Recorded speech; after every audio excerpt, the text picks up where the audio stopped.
How to friend someone on Heyday. Hello guys, this is Atticus and welcome back to App Hacks.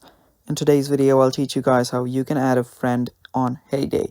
So without any further ado, let's dive right into it. So the first step is of course open up your Heyday. You can launch the app and let it load.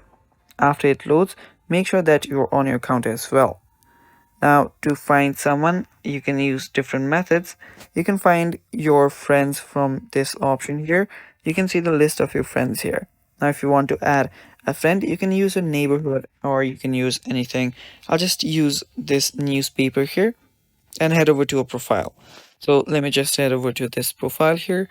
And now I'll just check this form out.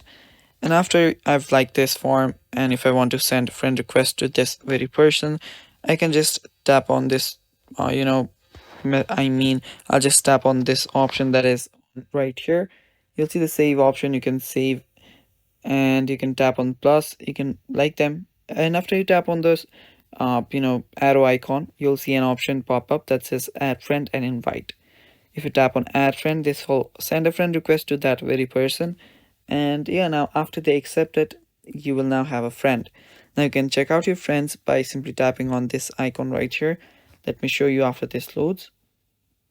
So as I showed you before earlier, that small icon on the bottom right corner that shows you the list of your friends. So this is the one right here. Now here you'll see the list of your friends. And that is how you can add someone, that is, you can add a friend on Heyday. Thanks for watching guys. That is all for today's video. Stay tuned for more and bye bye. Take care.